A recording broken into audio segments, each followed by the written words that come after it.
Shiva Shambhu, eu sou Gayan do projeto Yogas em Fronteiras, acolhendo você que está aqui agora comigo na luz do Divino Ser.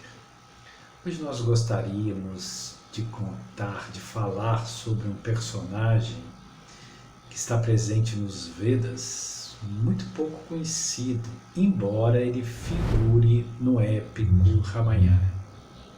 O Ramayana, nós sabemos que é um cântico, um poema longo, um épico, que conta a história de Sita e Rama, Rama e Sita, sendo Rama uma encarnação de Vishnu, um avatar de Vishnu, e Sita sua esposa, sua Shakti divina, nesse duplo aspecto masculino e feminino. Nós vemos muitos mantras, muitas canções que são compostas para exaltar esse divino casal, Sita e Rama.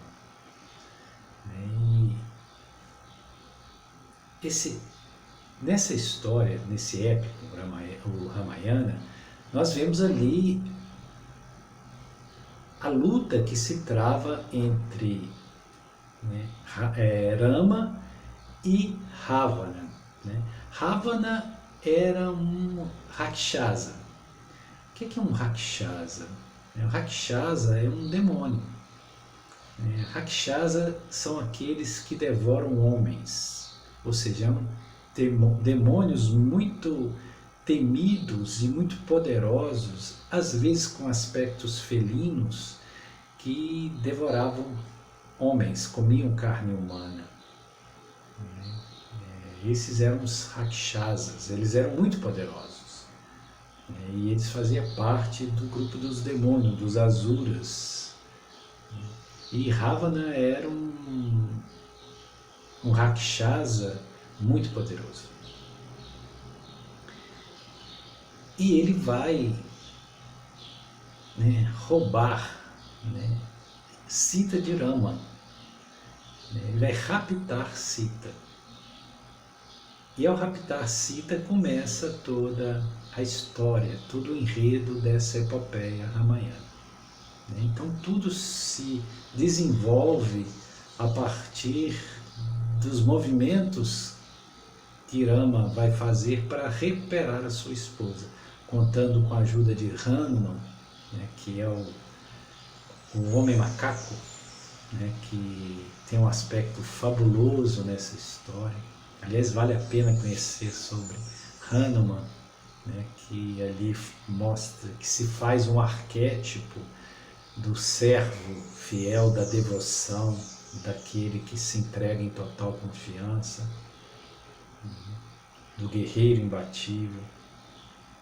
Bom, mas nós não queremos falar de Ravana, e sim do irmão de Ravana. Que o Ravana tinha dois irmãos, que era Vibhishana, do qual nós queremos falar, e também Kumbhakarna. Kumbhakarna era um guerreiro muito forte, muito temido, e Vibhishana, ao contrário, ele era muito piedoso. Ele trazia aspectos dhármicos. Ravana, ao contrário, é totalmente adármico. E hoje nós vamos falar um pouquinho o que é o Dharma, a partir dessa história. Então existem muitos acontecimentos envolvendo esse épico, mas existe um ponto interessante, porque Ravana, que era um Rakshasa, ele fez austeridades, sacrifícios por 10.000 anos. Óbvio, nós estamos falando de um mito, isso é uma abordagem mítica, mas que é plena de significado. Ele faz sacrifícios por 10.000 anos. E Ravana tinha 10 cabeças. Porque ele queria ganhar de Brahma. Brahma é o princípio criador. Dentro da Trimurti hindu nós temos Brahma, que é o criador, Vishnu, o sustentador, e Shiva, que é o destruidor. Então Brahma é o senhor da criação. Então ele queria receber de Brahma a imortalidade. E para conseguir isso ele vai fazer 10.000 anos de sacrifício. Sacrifícios e austeridades muito sérios. Ele tinha 10 cabeças. A cada 1000 anos ele cortava uma cabeça dele mesmo, nesse sacrifício. E Brahma ficava impressionado com aquilo. Passava-se mais 1000 anos, ele cortava outra cabeça. Ele tinha 10. E sempre em austeridades, orações, sacrifícios, para agradar a Brahma, para receber esse favor de Brahma. E assim passaram-se 9.999 anos. No último ano, ele se prepara para cortar a última cabeça dele. Aí Brahma fala, para, não precisa, fala o que você quer que eu vou te conceder. Quer dizer, com sacrifícios e devoção você consegue o benefício dos deuses. Isso é a mensagem. Ou seja, se você for contundente e consistente no seu exercício de vontade, você fará com que o universo traga aquilo que você pleiteia, aquilo que você anseia. Então Brahma se apresenta e fala, para, pode pedir que eu vou lhe conceder qualquer favor. Aí Ravana, que vinha preparando esse momento, pediu o que ele queria, que era a eternidade, ou seja, nunca deixar de existir, nunca morrer.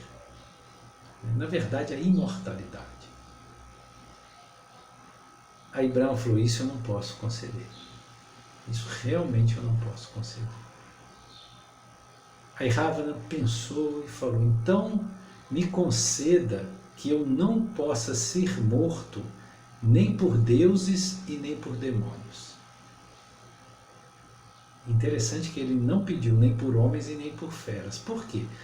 Porque ele sabia que nenhum homem, nenhuma fera poderia matá-lo.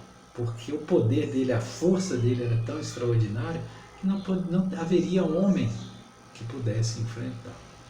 Mas houve, esse é que é o interessante da história. Então ele pede que nenhum Deus ou nenhum demônio possa me matar, nunca. E Brahma concorda e concede essa bênção a ele.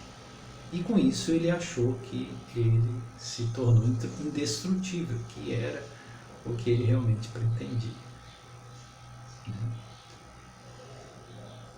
Só que junto com Ravana também fizeram sacrifícios, os dois irmãos, Vibhishana e Kumbhakarna. Vibhishana, aqui que é o ponto bonito. Toda essa história que nós estamos contando é para chegar nesse ponto. Esse é o ponto, esse é o ápice. Essa é a cereja do bolo. Quando Brahma chega para Vibhishana, que também participou das austeridades, dos sacrifícios, e da mesma forma fala com ele que ele possa pedir o que ele quiser. E Vibhishana fala com ele. Vibhishana tinha um aspecto totalmente diferente de Ravana, que era demoníaco. Vibhishana era virtuoso, ele era um ser iluminado. Então Vibhishana pede, fala com Brahma, eu não desejo absolutamente nada. Se algo eu posso pedir, apenas uma coisa eu vou pedir, que eu nunca, jamais exerça a minha vontade, nem um passo à direita, nem um passo à esquerda do Dharma.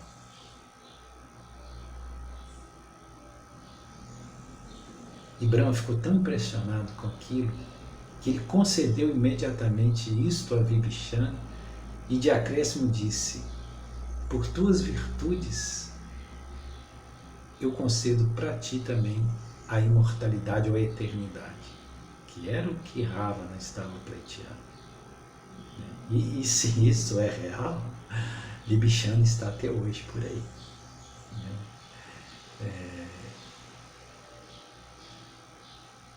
Mas o ponto que nós queremos refletir nesse vídeo de hoje é justamente esse pedido de Vibhishana. Que eu não me desvie nem um passo à esquerda, nem um passo à direita do Dharma.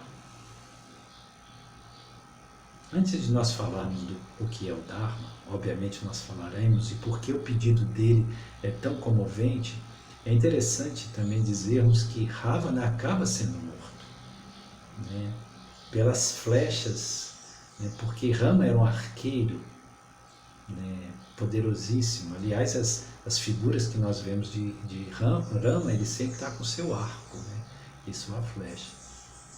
Então ele começa a jogar suas flechas divinas na cabeça de Ravana e ele se regenerava.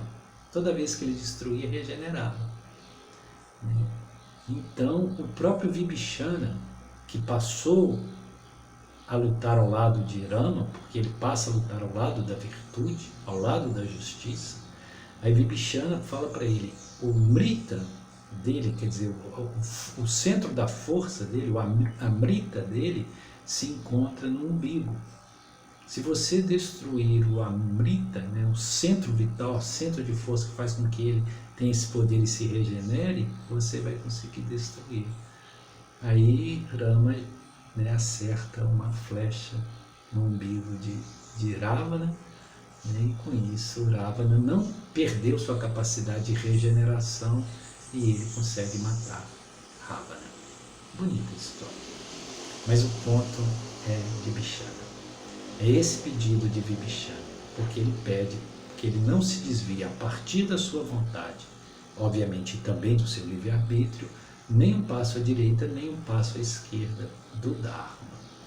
Aí nós precisamos falar o que é o Dharma.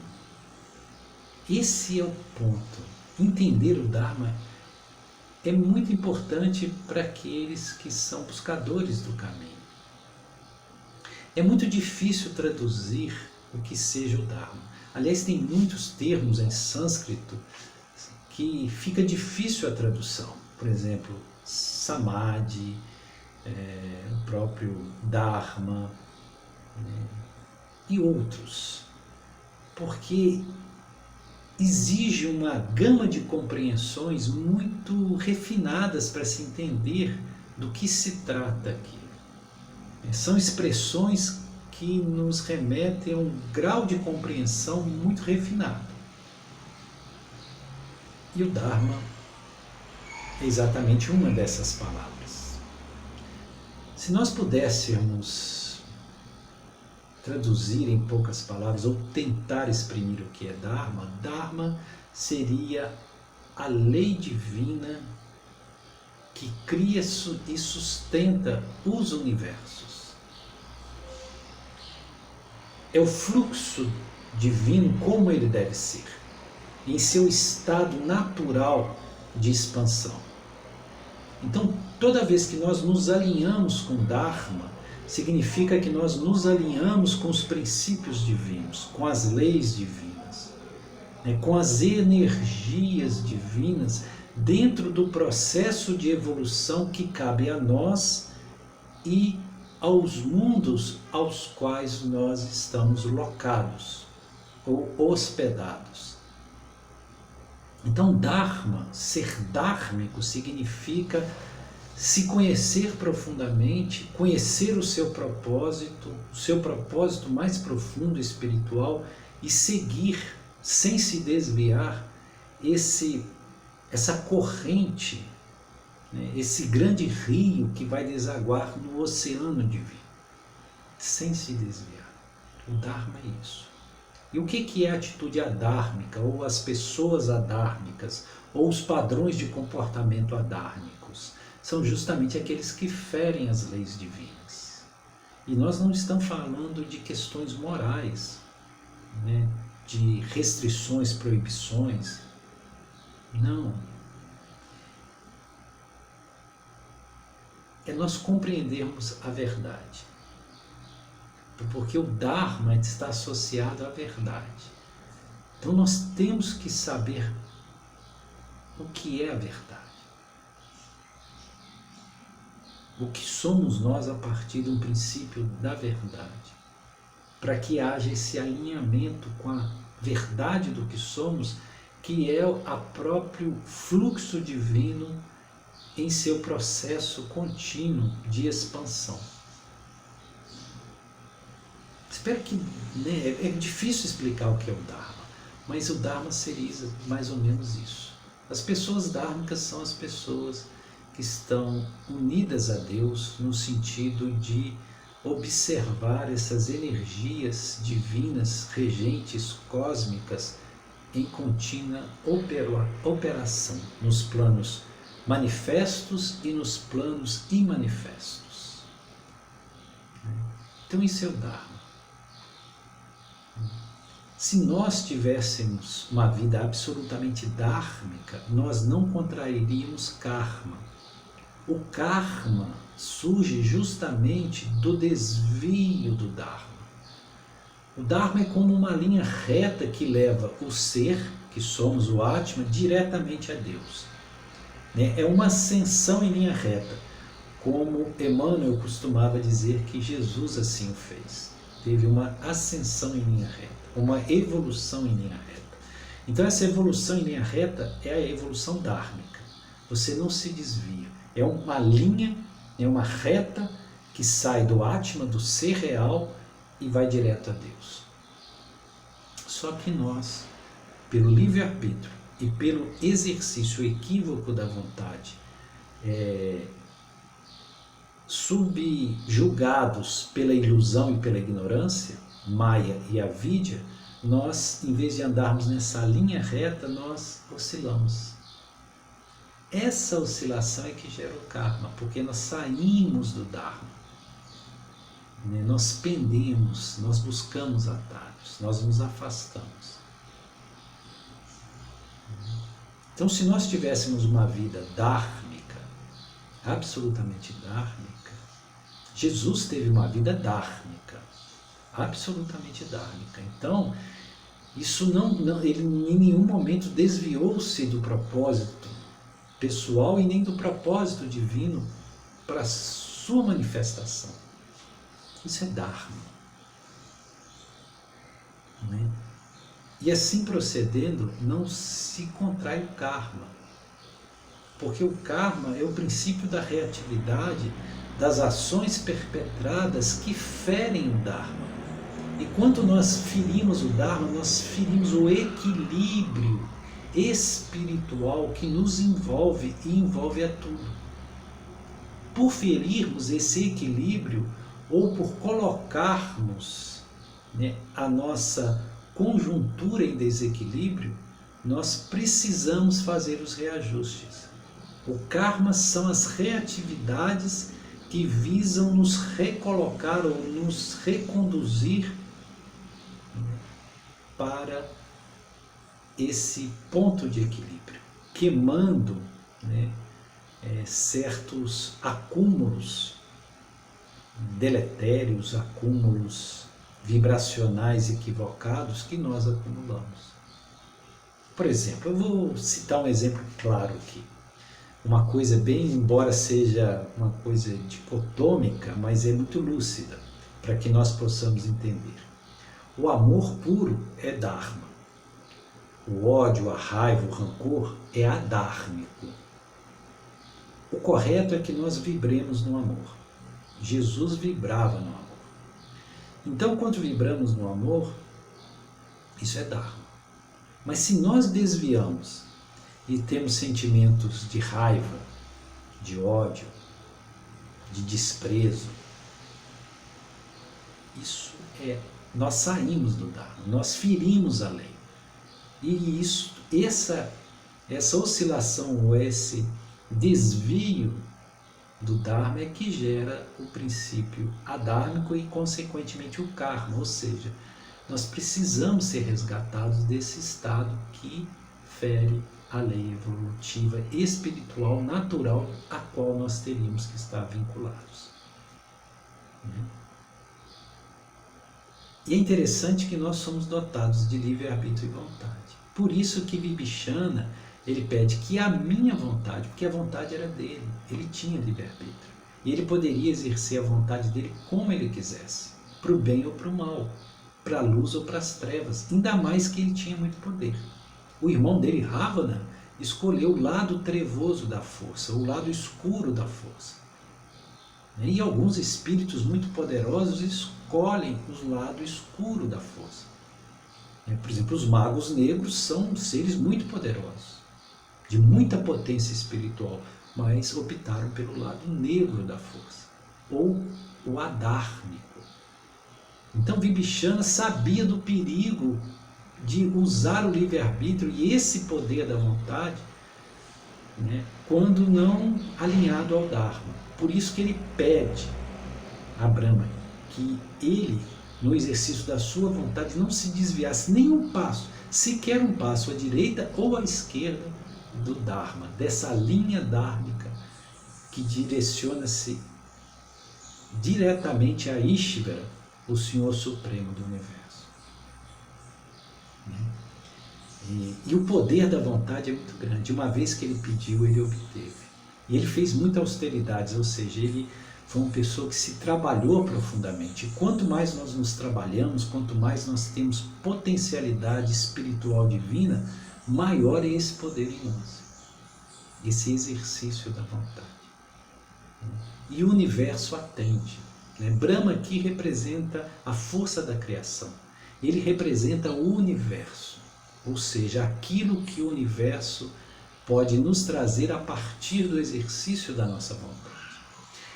É bom lembrar que o próprio Jesus, Samana Jesus, quando ele esteve aqui no Sermão do Monte, ele disse algo que é alusivo a isso que nós falamos, que o exercício da vontade sempre traz do universo a resposta a partir daquilo que pensamos, daquilo que emitimos de sentimentos.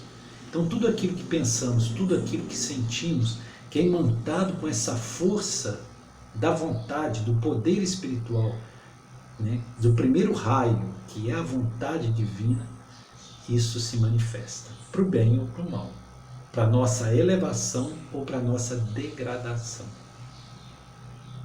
Então, no Sermão do Monte, Jesus, Samana Jesus, ele vai falar sobre isso. Vocês devem se lembrar das palavras dele.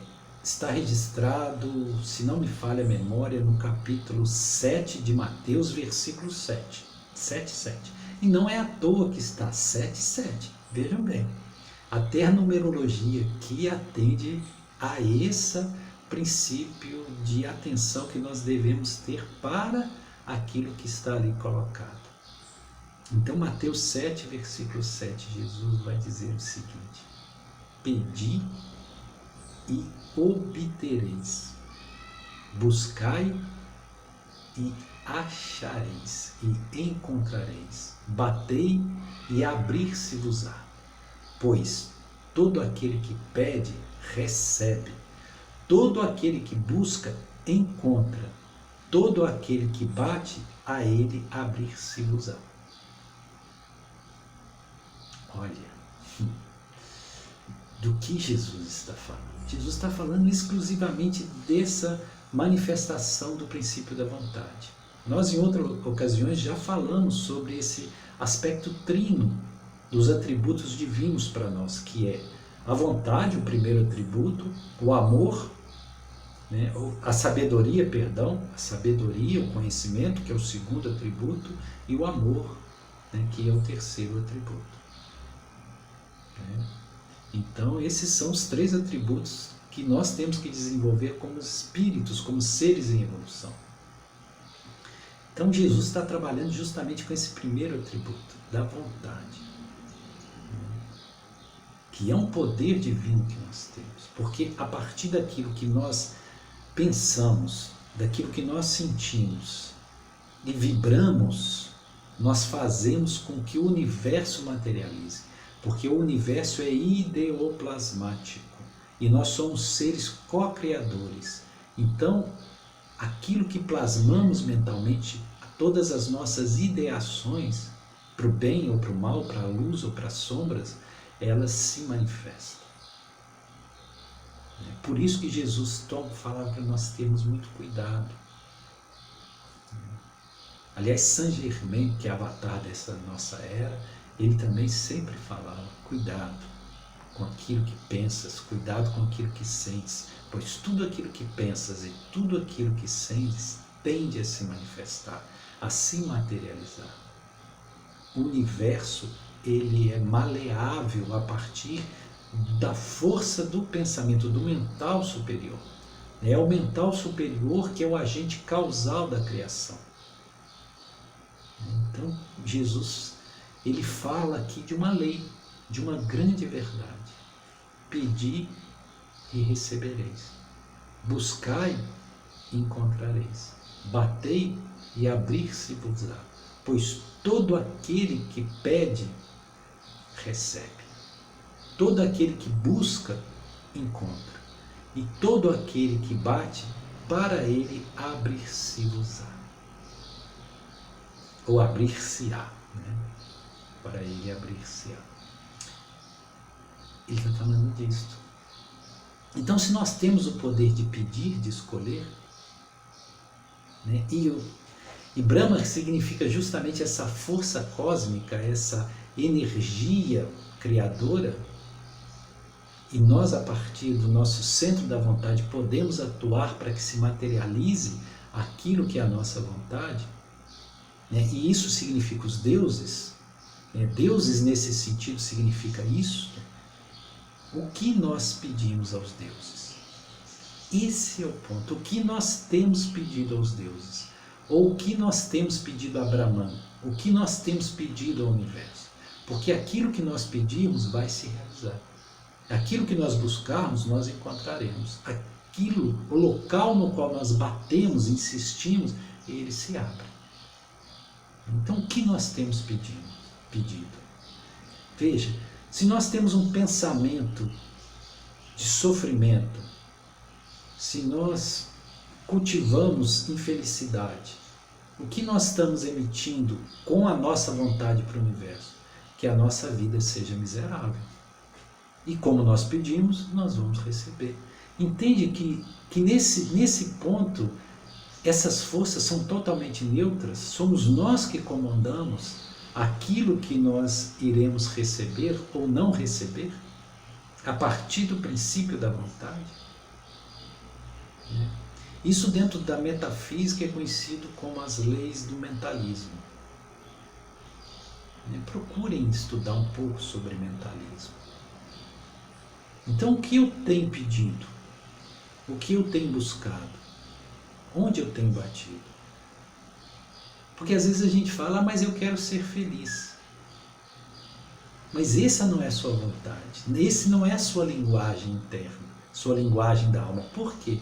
Porque embora você diga, eu quero ser feliz, o tempo todo você está ancorado na infelicidade, na miserabilidade. Ah, eu sou miserável, essa vida não vale nada, né? Enfim, você está dizendo com a boca algo que o coração diga ao contrário. Por isso que Jesus também advertia que seu falar seja sim, sim, não, não. Por quê? Porque sim, sim. Porque tem que haver a ressonância do sim que sai do sim que está dentro do coração. Se a boca diz algo que o coração nega ou que o coração traz em sentido oposto, o que vai prevalecer é a força do coração. E se eu falar seja sim, sim, não, não. Talvez jamais. Então o que nós temos buscado? O que nós temos pedido aos deuses? Esse é o ponto. E nós precisamos parar e refletir. Qual tem sido a natureza dos meus pensamentos, dos meus sentimentos? Pensamentos pequenos, mesquinhos, sentimentos pequenos, mesquinhos, constroem realidades pequenas e mesquinhas, constroem seres medíocres. Como tem sido a nossa natureza mental? Onde nós temos ancorado as nossas percepções?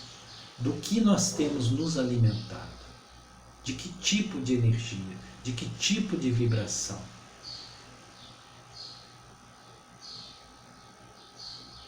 tudo aquilo que nós pedimos vai se realizar.